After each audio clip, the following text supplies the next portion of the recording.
Some beings can make entire galaxies tremble.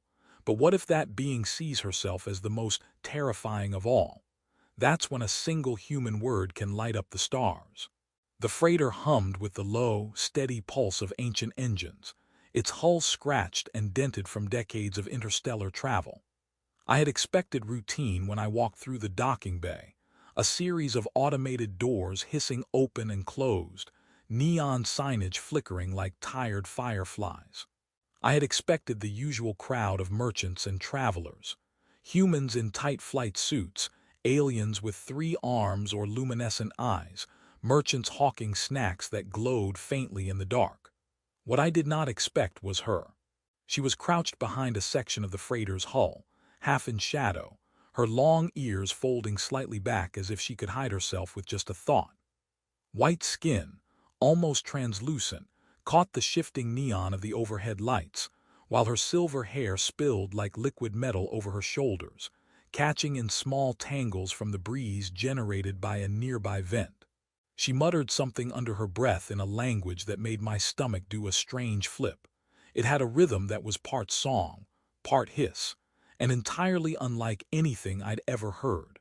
I stepped closer, trying not to sound like an approaching predator, and yet my boots clanged on the metallic floor in a way that betrayed every careful intention. "Terrifying?" I asked, my voice echoing slightly in the docking bay. It seemed inadequate, almost absurd, but I needed to hear her words.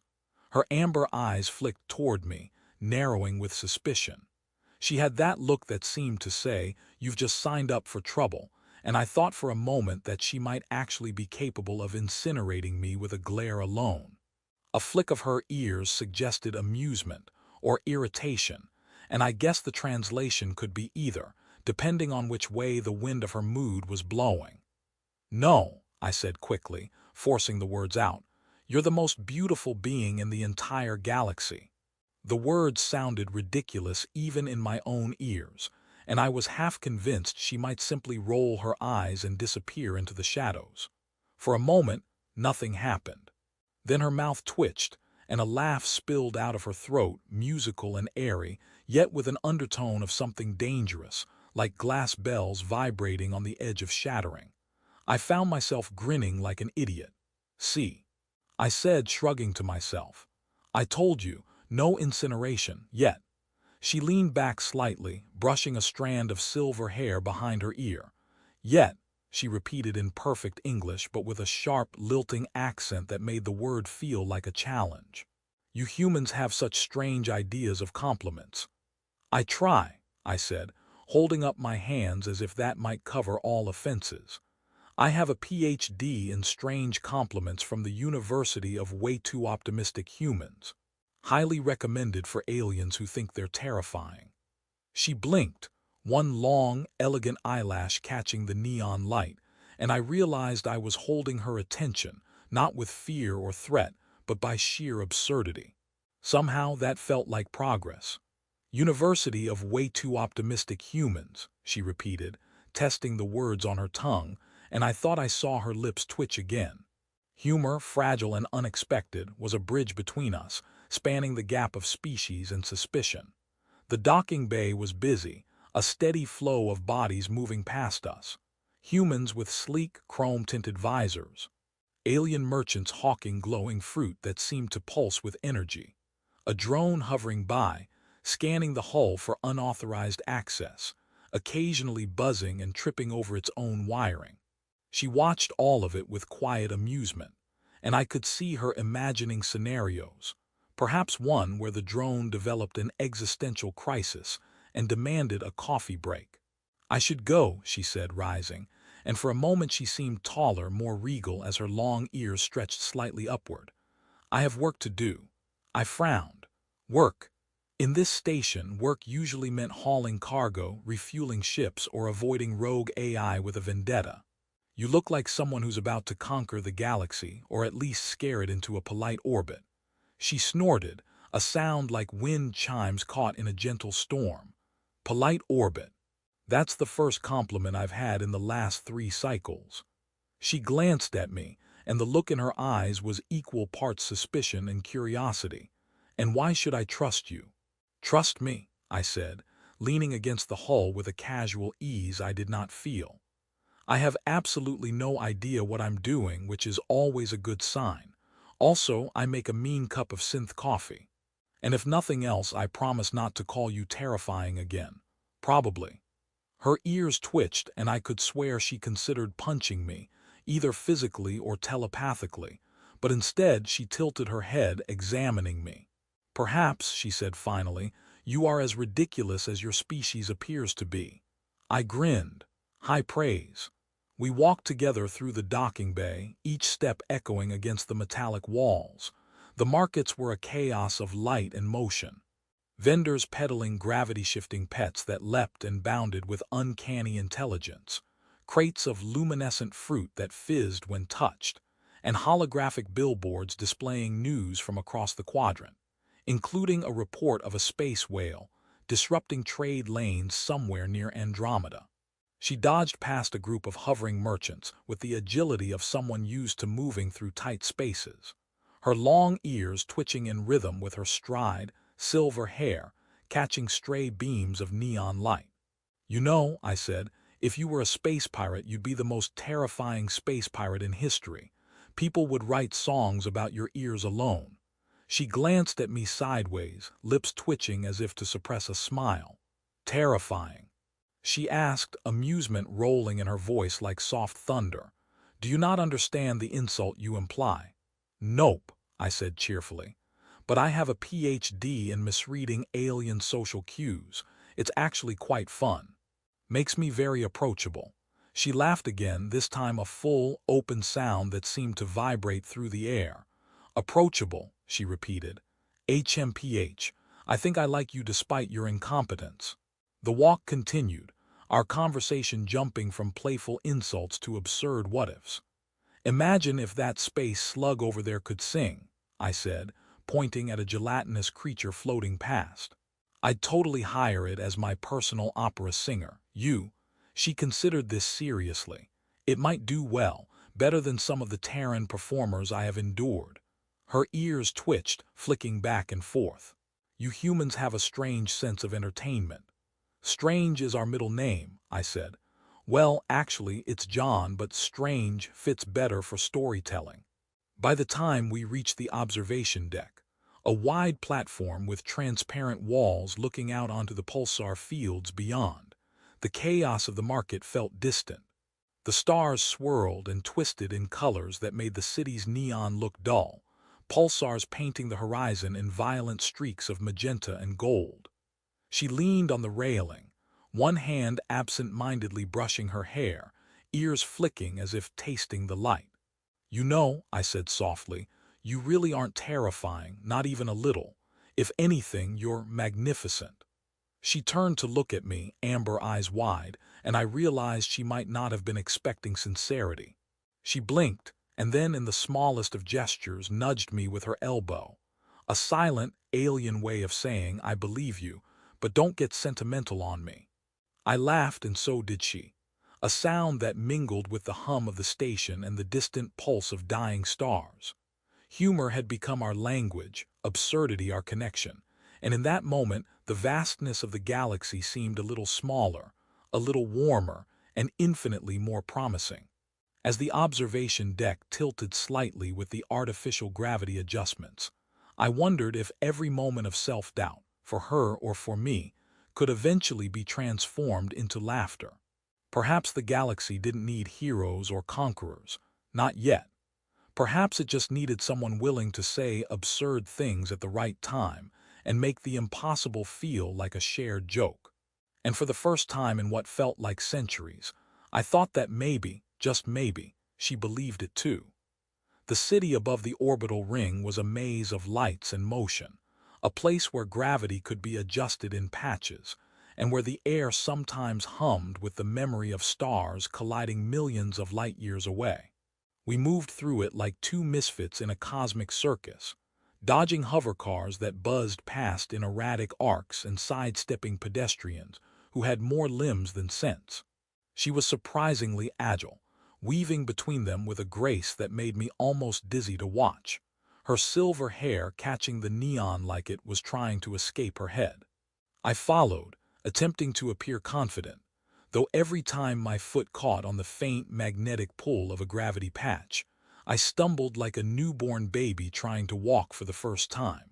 "You know," I said, trying to keep my balance as I grabbed a railing, "if someone saw us from space, they'd think we were performing some sort of cosmic slapstick ballet." She glanced over her shoulder, ears flicking in perfect synchronization, one brow raised in what I could only describe as alien skepticism. "Cosmic slapstick ballet," she repeated. "I assume that is meant to be a compliment." "Absolutely," I said, grinning. "It's a very exclusive dance. Only 2 performers in the known quadrant, and I'm pretty sure the space whales of Andromeda are auditioning." Her laughter rang out, clear and light, though tinged with a metallic resonance that made it sound almost as if it were vibrating through the air itself. "You humans," she said, "have an absurd way of measuring worth. Dance with space whales, you say? Really?" "Yes," I said. "I heard they're excellent judges of grace and apparently terrible at table manners." I paused to dodge a vendor who was hurriedly shoving a crate of luminescent fruits into a passing hover cart. "Also, they spit a lot, but I think that's cultural."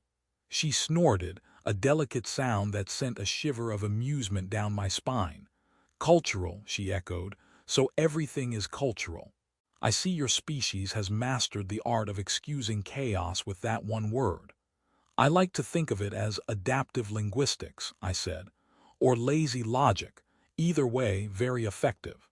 We continued, winding through narrow corridors lined with holographic advertisements that flickered between languages, colors, and dimensions. Some of the ads seemed to follow her with a subtle awareness, shifting slightly to highlight her long ears or the silvery shimmer of her hair. She seemed aware of it, though she didn't comment, instead raising a hand in mock annoyance at a particularly persistent ad featuring a dancing robot offering cheap space perfume. "Why do humans find this acceptable?" She muttered half to herself. "Because," I said, leaning casually against a wall, "it's cheaper than therapy and way more interactive. You get to smell the perfume without actually buying it, and sometimes the robots insult your fashion sense. It's a full experience." She rolled her eyes but didn't hide the amusement that flickered across her face. Her ears twitched in rhythm with the holographic ads movement, and I imagined she could hear the subtle differences in its algorithmic hum that no human could detect. "You are ridiculous," she said finally. "I believe I am starting to enjoy your absurdity, dangerous but enjoyable." I grinned. "I'll take that as a win. Usually people just call me incompetent." We reached a narrow balcony that overlooked the lower levels of the orbital city. Tiny lights swirled like fireflies trapped in the architecture, hovercars zipping past in their infinite loops. The view was dizzying, but she leaned against the railing with an elegance that suggested she was utterly unafraid. "Beautiful," she whispered, almost to herself, amber eyes reflecting the artificial auroras below. "Yes," I said softly. "And you know what else? Absolutely not terrifying, at least not in a way that matters." Her ears twitched and she gave me a sidelong glance. "I am still terrifying," she said, though her voice was lighter now, less certain. "I can see the way people stare, the way they judge, even you." I laughed, a low, easy sound. "Even me, really? You think I'm judging you?" "You are a human," she said simply. "It is in your nature." "And yet," I said, leaning on the railing next to her, "here I am saying you're beautiful. So maybe humans are capable of growth, at least in my case." Her lips twitched and I thought she might be smiling. "Growth," she repeated. "We shall see. Perhaps this is a test of patience or humor or your survival instincts." "Oh, survival instincts," I said, mock gasping. "I thought you were going to say it was a test of charm. I've been practicing charm for years." "Do I get bonus points if I tell a joke?" She raised one long eyebrow. "A joke?" "Yes," I said. "Why did the graviton refuse to go to the party?" She blinked. "I do not know. Why?" "Because it couldn't handle the space-time continuum." I pointed at her ears. And I'm betting your ears already get all the jokes about space-time. Don't worry, I won't add to the canon." For a moment, she didn't speak. Then a small laugh, almost embarrassed, escaped her. "You are truly absurd." "I know," I said proudly. "It's my superpower, absurdity in all its glory." We spent the next hour wandering through the markets, sampling strange foods that popped in our mouths like tiny fireworks, avoiding a vendor who insisted that his gravity-bending pastries were alive, and narrowly dodging a floating crate of space crystals that had developed a mind of its own. Each near miss became an opportunity for jokes, her long ears twitching in perfect time with her laughter. Her silver hair, catching every flicker of neon like it had absorbed the city's energy. At one point, she paused near a stall selling artificial pets designed to mimic extinct Earth species. A small creature, resembling a cross between a cat and a jellyfish, floated in a transparent sphere, pulsing with a faint blue light. She leaned down, watching it with curious eyes. "They are amusing," she said softly. "Not alive, yet not entirely lifeless, strange like humans." "I like to think of humans that way too," I said. "A little alive, a little chaotic, and always capable of surprising you, just like that little guy." I gestured to the floating pet. "See, we're practically twins." She laughed, a sound like wind through hollow metal pipes, and I realized she was starting to let go of her self-consciousness. Humor had become a bridge, each joke a plank connecting the gap between our species. She still occasionally muttered about being terrifying, but now it was in a playful way, as if testing me, seeing whether I would stumble over my words or rise to the absurd challenge. Eventually, we ended up at a cafe perched on the edge of the orbital ring, its floor a lattice of transparent panels showing the glowing currents of plasma flowing below. We sat in zero-gravity booths, cups of synth coffee floating between us. I handed her one, and she accepted it with delicate precision, her long ears twitching with subtle emotion. "I do not usually drink this," she said. "It is oddly comforting."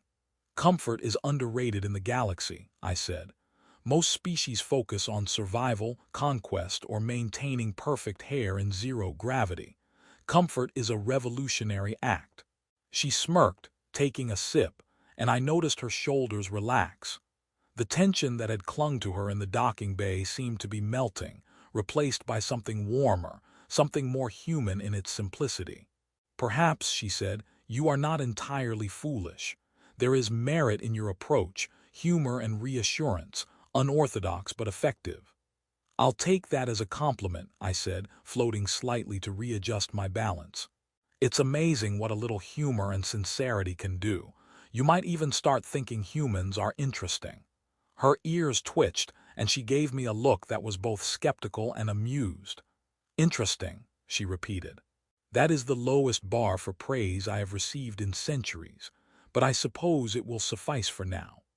We watched the plasma currents below in silence for a few moments, the lights casting intricate patterns on her silver hair, the city around us alive with chaos and wonder.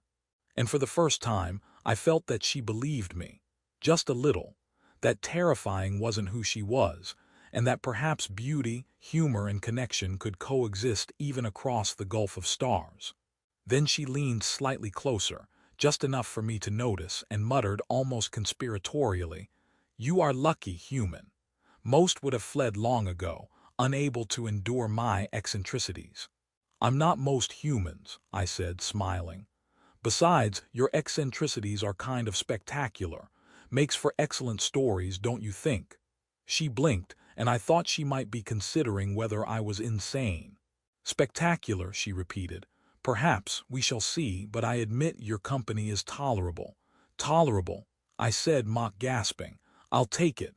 Tolerable is the first step toward delightful and eventually legendary. I have a plan, you know." Her ears twitched, silver hair flickering in the neon glow, and she rolled her eyes with the smallest, most human gesture I had yet seen from her. "I will hold you to this plan, human. But know that I am difficult to impress." "Good," I said. "I was hoping you'd say that. Makes the story more interesting." And so we remained there, two figures perched on the edge of a city orbiting a star, laughter mingling with plasma currents, absurd jokes and playful challenges creating a fragile, sparkling bridge between species. Somewhere between humor, sincerity, and a little reckless charm, the first threads of trust had begun to weave themselves into something remarkable, and I realized that the galaxy might just be a little brighter for it. The observation deck of the orbital station tilted slightly, compensating for the artificial gravity fluctuations, and we stood at its edge, staring out into the pulsar fields that stretched in violent, swirling patterns of color across the void. She leaned casually on the railing, ears flicking in subtle rhythms, silver hair catching stray beams of light like a delicate comet's tail. I couldn't tell if she was watching the stars or watching me, but I suspected it was a bit of both. After days of wandering through neon markets, narrowly escaping floating crates, and enduring my endless stream of ridiculous jokes, we had somehow built a fragile, improbable understanding. And yet she still muttered about being terrifying. Terrifying, she said finally, almost conversationally, is a heavy accusation even if it is unfounded. You human have an astonishing ability to ignore appearances and inconsistencies. I like to call it selective blindness, I said, leaning on the railing beside her, though some might argue it's stubborn optimism with a dash of insanity. Her ears twitched, a subtle acknowledgement of amusement. Insanity, she repeated, or perhaps a rare form of courage. Most would flee. Most would assume my eccentricities, my uniqueness make me dangerous. Dangerous, I said, smiling. Nah, just incredibly spectacular if you ask me. Terrifying is overrated anyway. I pointed at the pulsars streaking past. Look at those, dangerous, yes, but they're beautiful because they are. You're the same way. She tilted her head, amber eyes reflecting the brilliant chaos outside. For a moment, she said nothing, and I thought she was measuring my words against some internal standard I could never hope to understand. Then a small laugh escaped her like crystal chimes caught in a breeze. You humans have a strange talent for exaggeration, she said softly. Yet, it is comforting in a way I did not anticipate. I'll take that, I said. Exaggeration is part of my charm. Comfort is my side effect. We moved through the station's corridors to the cargo bays where the first chaos of our acquaintance had begun. The hum of engines was familiar now, almost like a heartbeat beneath the metal and neon. The floating crates of unpredictable tech had been secured by diligent drones, but their faint residual jittering reminded us of how messy life could be in orbit. She laughed when a crate twitched near her long ears, swatting it lightly with one hand, sending it spinning gently into a magnetic containment field. I must admit, she said, your influence makes dealing with chaos tolerable. Even enjoyable. Tolerable, I asked, grinning. I thought we'd advanced to delightful by now. Delightful, she mused, tilting her head, is possible, but only if you continue this charm offensive. We wandered into the arboretum, a floating greenhouse with zero-gravity plants twisting and coiling in impossible patterns. Small insects engineered for pollination floated lazily around the luminescent flowers, their wings catching the ambient light like shards of colored glass. She paused near a vine that glowed faintly in hues of violet and gold, reaching out to let her fingers brush its surface. The things humans create, she said, are peculiar but not without elegance. And you, I said, watching her delicate movements, are the same. Peculiar, yes. Elegant, absolutely. Terrifying, not in the slightest. Unless, of course, you count making humans blush as dangerous. She smirked, long ears twitching in amusement. Blushing, she repeated. I suppose that is a minor victory, though I did not intend it as such. Victory is often accidental, I said. Or it should be, otherwise life gets dull. You've learned that now, haven't you? She considered this, amber eyes narrowing slightly. Perhaps, she said. I have begun to see that being different, being unique, is not inherently a flaw. That confidence, laughter, and occasional absurdity can transform perception. I grinned. Exactly. And if you can laugh at yourself with just a touch of humility, you're practically unstoppable. Her silver hair caught a flicker of sunlight streaming through the greenhouse's transparent panels, long ears twitching in thought. Unstoppable, she repeated softly. You humans have an unorthodox way of making truths palatable. I admit I am grateful for your persistence. Our path led us next to the docking bay, where ships hummed, engines pulsing, cargo floating precariously in the magnetic fields.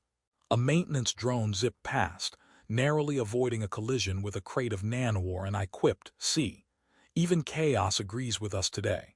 She laughed again, lightly this time, more genuinely than before. "It seems your optimism has spread, human. The universe appears less threatening under your influence." "And you," I said, taking a tentative step closer, "are no longer terrifying to me, not even a little. You've learned something too, haven't you?" Her ears twitched and she tilted her head. "I have learned that trust, when earned, can be more powerful than fear. That humor can bridge the impossible, and sincerity is rare but valuable."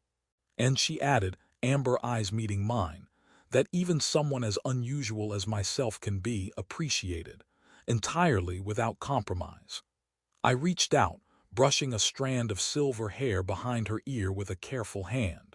"I'm glad you see that," I said, "because it's the truth, and if anyone tells you otherwise, I'll argue them into orbit." Her laugh, soft and melodic, echoed through the docking bay. "You are tireless," she said, "and your words are as persistent as they are foolish." "Foolish," I said, mock bowing, "is part of my charm." By the time we arrived at the observation platform again, the pulsars had shifted, painting the void in ever-new, violent patterns. The city below glimmered like a scattering of diamonds across black velvet, and she leaned beside me, her long ears brushing against my shoulder in a casual, human gesture of familiarity. "I believe I understand now," she said, voice low and thoughtful. "That being different, having power, or appearing formidable does not preclude connection, and humor is the key." "I'm glad you figured that out," I said, smiling. "You've taught me a lot too. Not about being terrifying, of course, but about patience, perspective, and that sometimes the best way to navigate the galaxy is with a joke, a laugh, and maybe a bit of insanity." Her ears twitched, a small smile touching her lips. "Insanity," she repeated, "or courage, perhaps both." We lingered on the platform, watching the cosmic currents swirl in colors that defied language. Somewhere out there, distant stars pulsed, ships moved along their courses, and tiny life forms clung to improbable existences. And here we were, two unlikely companions, bound by humor, honesty, and a series of small, absurd victories over chaos and self-doubt. She turned to me fully, amber eyes meeting mine, and for the first time I saw no trace of fear in her expression, only a quiet confidence tempered by curiosity and humor. "You have changed the way I see myself," she admitted softly. "I am no longer terrifying, not in the way I feared." And, she added with a rare, fleeting blush that illuminated her delicate features, "I find your company valuable." "Entirely. I could say the same about you," I said, letting the words hang in the air. "You've made the galaxy brighter, and my life, well,